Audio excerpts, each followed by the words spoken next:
Hey guys, good morning. So I am hardening off seedlings. We are starting this whole process. I've actually already started the whole process. This is day 3 or 4 for them already. So you can get this whole process done in about 4 days if you want to be quick. I personally like to allow 2 weeks from my last average frost date, just in case we have a random cold spell, a super windy day like we had yesterday. Yesterday we were having like 40, 50 mile per hour wind gusts, and that's not the day you want your seedlings to be outside. I like to gradually get them out because we are in my basement. It's a very sterile environment, and just being outside a little bit can also just help with airflow and soil moisture and things like that. But yeah, I figured I would give you guys a few of my tips when it comes to the whole hardening off process. Before we jump in, let me show off the seedlings a little bit. So all of the peppers are looking really, really good. Here's all the tomatoes. You can see the tomatoes have pretty much caught up with the peppers at this point. This is why I started them so late, but they're looking really good. I like the size they are currently at, and for them to be inside for the next 2 weeks, I think this is going to be timed really well. I have some loofah over here, some extra pepper plants, rosemary. This is hibiscus. I've had some issues with it. You can see a little bit of the yellowing in the leaves, but that's actually getting a lot better. And then I have dahlias and also snapdragons. These will probably be planted out a lot sooner than anything else. Then if we go over here, I have some lavender and oregano, some more lettuce, and then I also have mint and hyssop, basil, lemon basil, some more hibiscus. Again, I've been having issues with that. And then I also have, this is straw flower, echinacea, zinnias, and then some cosmos. All right, so when it comes to hardening off seedlings, this is my 7th rodeo. So I've definitely learned a few things over the years, so hopefully I can give you a few tips to make this a little bit easier for you. Starting off the whole hardening off process for me starts inside when the seedlings are still inside for months on end. Having good airflow will help you out a ton, especially for me being in a very windy environment. I live in Kansas, so I obviously have wind as a factor when it comes to seeds starting and really making sure that I have really sturdy seedlings. So I will have multiple fans going, and I will slowly increase how much those fans are blowing on my seedlings before allowing them outside. This again really helps with windy days. If I have an extremely windy day, I will probably not put my seedlings outside. I will also just make sure I put them like into the divot of kind of where I'm sitting in between a garden bed. That way they have a little bit of a windbreak and they're not just being completely exposed to the wind right off the bat. Slow and steady wins the race. I'm sure you've heard that in your lifetime, and honestly I think that really just is the same with seedlings. If you throw out your seedlings immediately after having them in a very sterile environment, they are going to not do so hot. I'm sure they're going to have some wind damage. They're probably going to have some sun damage, like sun scald, kind of like a sunburn for us. When I first bring out my seedlings for day 1, I typically only let them outside for about 1 to 2 hours. I also pick a day that's very minimal wind flow, and then I also like to get them out in the early evening or the early morning, depending on how the temperature is in the early morning. This will kind of switch between like spring and fall. When it comes to the spring, I typically like to start with early evening just because that's the warmest part of the day. And then in the summertime going into the fall season, I typically like to start that whole process in the morning when it's a lot cooler in the day versus the evening. But for instance, this morning is about 65 degrees already. It's 8 a.m. and it's going to be about 80 degrees today, and there's pretty much no wind flow. But again, these seedlings have been out for a few days, but if you can get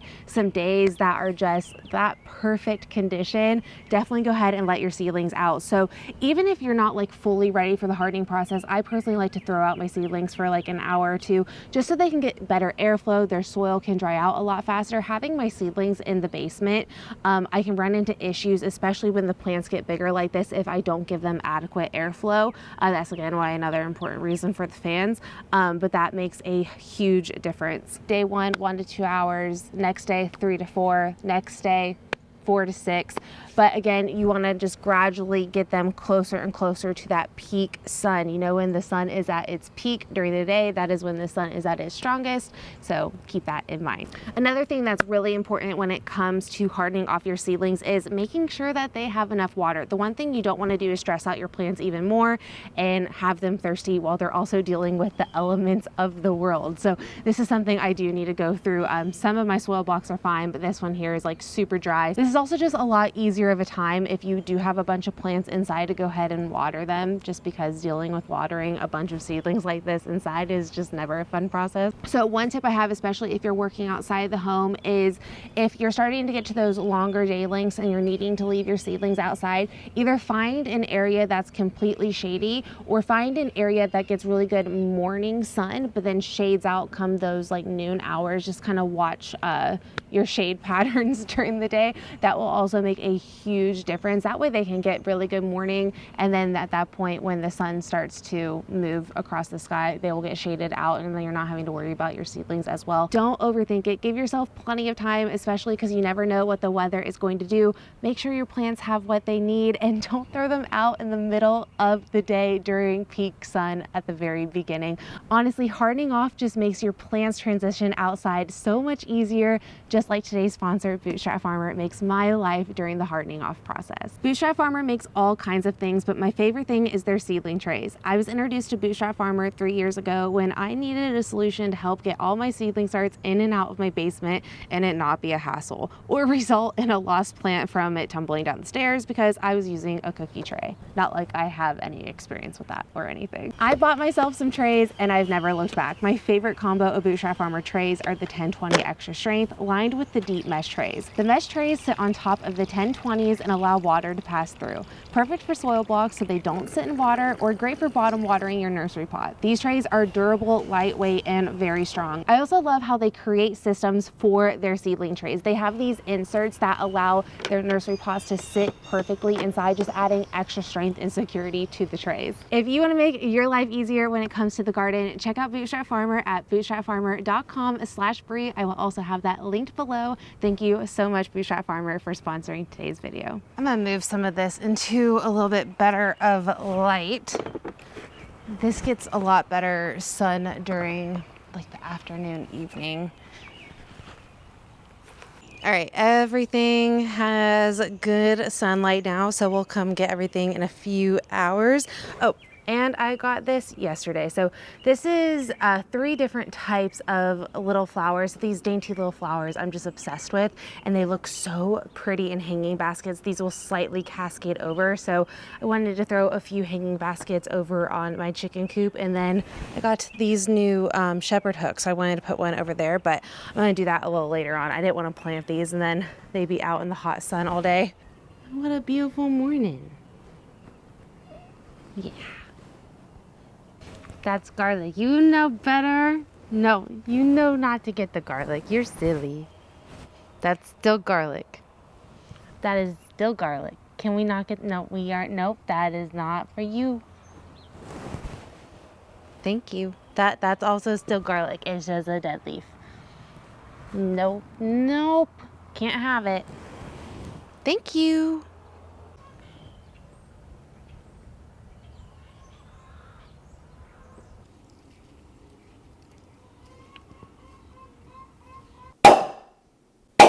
I'm currently making ginger beer right now. This is the first time I've ever made ginger beer, and I'm on day 2 of the letting it sit before you throw it in the fridge process, and you burp it every single day. So that's what that was. So this will sit on my counter for an additional, I think like 1 to 3 days, and then I'll start trying it probably a little bit tomorrow to see how fizzy it was. But those popped a lot more than they did yesterday. That's super fun. I have been on such a ginger beer kick lately. I've been on a Kentucky Mule kick or a Mexican Mule kick, which is just a Moscow Mule with different liquor in it. But I ended up thinking, I was like, ginger beer, like, can I make this? I have all of these flip top bottles in the basement because I used to make kombucha, and it's a lot like kombucha. You pretty much make a tea, but then it also kind of intertwines like sourdough practices. Instead of using commercial yeast, I used what you call as a ginger bug, which is like a sourdough starter, where I took ginger, sugar, and water, and every day I continued to feed it until it got fizzy. So that's in my fridge. I can refresh it and continue to make ginger beer, but I am very excited. I really hope this turns out. It tasted really good before this fermenting fizzy process took place. So I guess I'll see in a few days. But yeah, it's been a really cool little project I've been working on. But anyway, I am going to be in this kitchen for a few hours. I need to make up some chocolate banana bread. So I've never made chocolate chip banana bread before.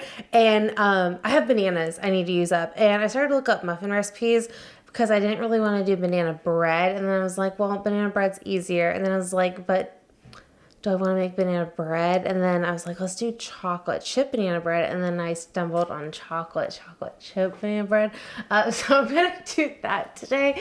And then I also need to make some English muffins. Again, I swear, I feel like every video I'm making English muffins.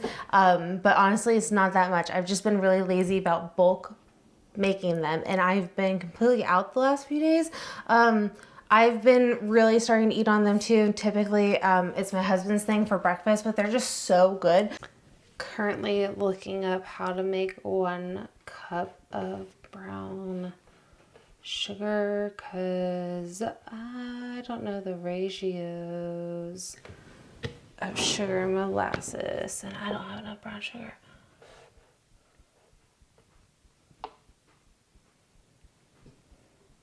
But I have everything to make brown sugar. Ow.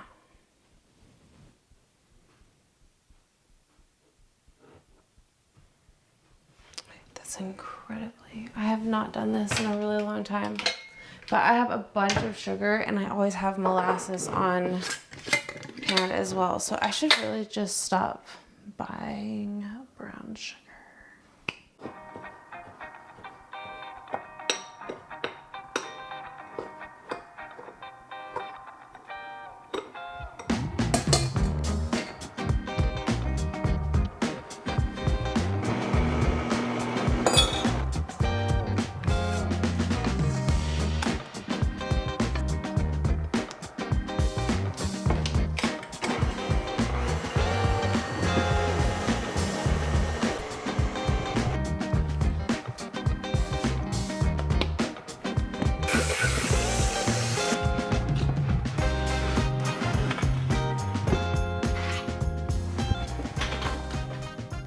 This is a combination of banana bread and brownie in one. It's really good. It definitely has a little bit more of a banana bread flavor than I was expecting. Not mad about it. This is really good. I'll link the recipe down below for you guys. So these plants have seen enough sunlight for the day, but instead of taking them in right now, I'm just going to put them in my super shaded area over here that won't see any more sunlight for the day and let them hang out for about another hour or two. That way I just don't have to really deal with it yet.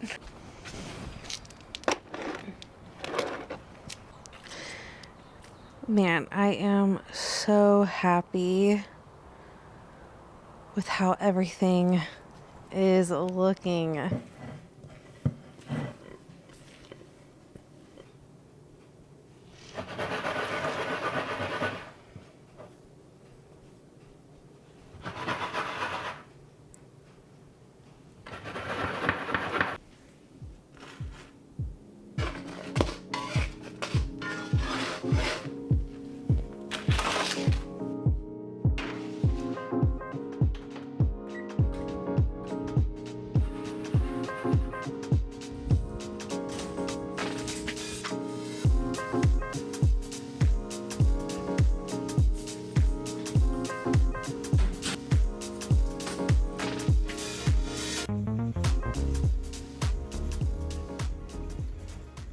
All right, let's refill the room. If only it was that easy. I was able to get 35 muffins today. I have 4 I'm gonna go ahead and put in the fridge. And then I have these bags I'm gonna go throw in my freezer. I was just thinking about how I should do a few of these days in a row and try to get enough stocked for like a month or two for peak summer. There you go.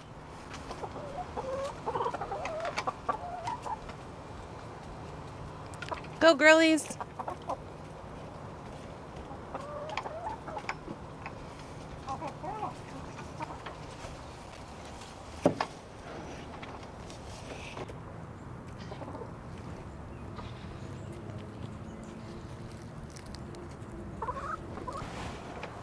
We got 4. I swear, every time I film and I see how many eggs we got for the day, it's like always 4. So yesterday when I got these, I came home and I hung them up in the areas that I want them. So I have 2 of these bigger ones for the chicken coop, and then this one here smaller for around the shed.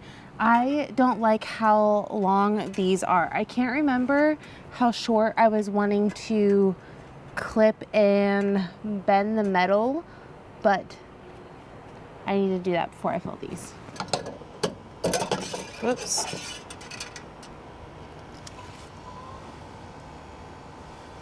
Okay, I think I have an idea.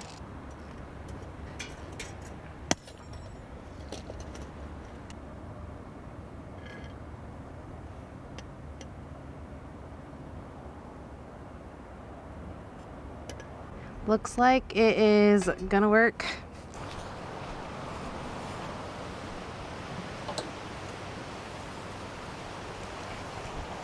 Yes, it's a lot better of a height. Okay, let's make some hanging baskets.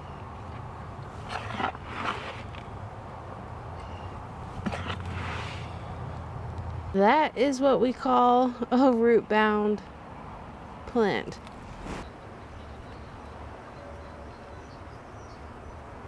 All right, so if you like these super small white flowers, here is the name of that. If you like these slightly bigger white flowers, here's the tag. You're looking at this. And then in the very back, if you like this white flower, you're looking at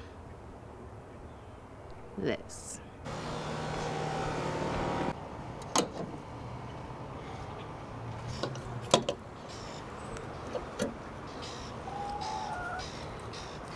Okay, I think I'm obsessed already. I love these tiny little flowers. It will take a few weeks for them to completely fill out, but the cute little dainty flowers, they are adorable and I'm obsessed.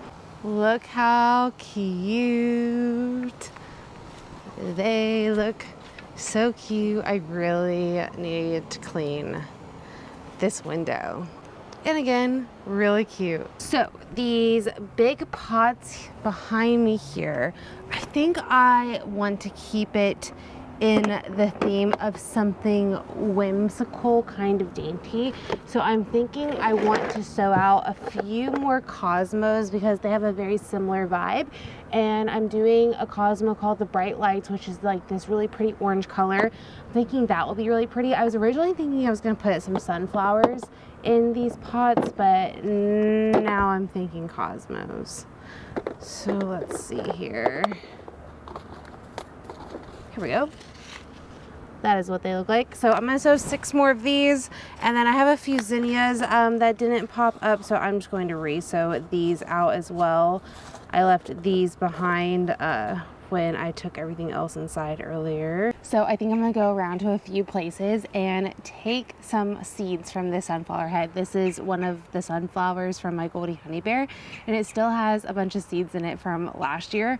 And I just wanna see if I can get a little bit of a head start on some sunflowers. I'll be direct sowing pretty much everything else the first week of May, but I didn't get any volunteer sunflowers this year like I did last year.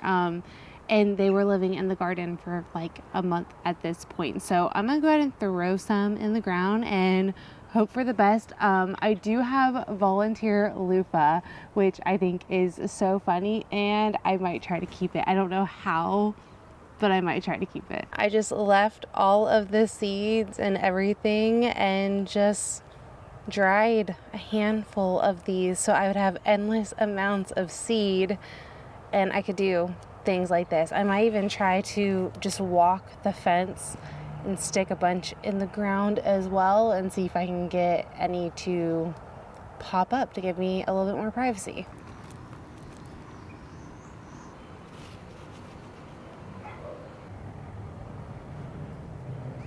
Well, we'll see if I at least get one. I ended up just sprinkling the whole head over here we'll see if anything comes by it. There's a lot of birds that are over here, so I don't know. Looks like my one sage plant is gonna throw out some flowers soon. So I have an echinacea plant over here that is not thriving. It's getting completely bombarded by this yarrow. So I'm gonna actually try to dig it up and move it closer to the front. Coneflower does really, really well for me. It does well in the heat, the drought, brings a lot of pollinators, so I really, really love it. I did start a few more from seed for my front garden. Perfect. So it looks like I was able to get these two up with some roots here, and I'm gonna try to go plant these out in the front and hope that they survive.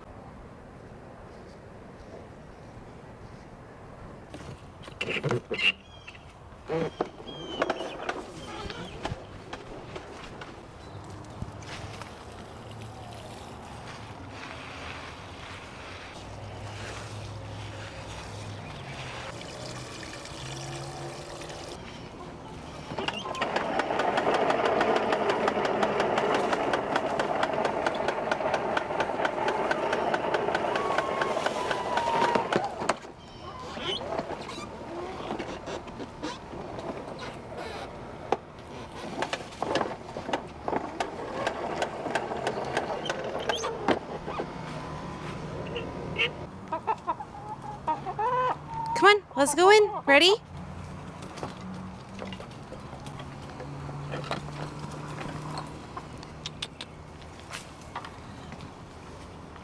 Honey, go. Go. Got one more egg for the day, so our count today was 5. Last thing I need to do for the day is harvest a little bit of lettuce for tonight's tacos. So you can harvest lettuce in 2 different ways. You can just harvest the outside leaves and then you continuously have lettuce growing, or you can harvest the whole head, and sometimes you'll have regrowth pop up that will regrow an entire head, or in my case, like, you'll see me harvesting heads of lettuce come like here in the next like few weeks or so, when I just want to go ahead and get through some of this lettuce before it bolts with the heat of the summer.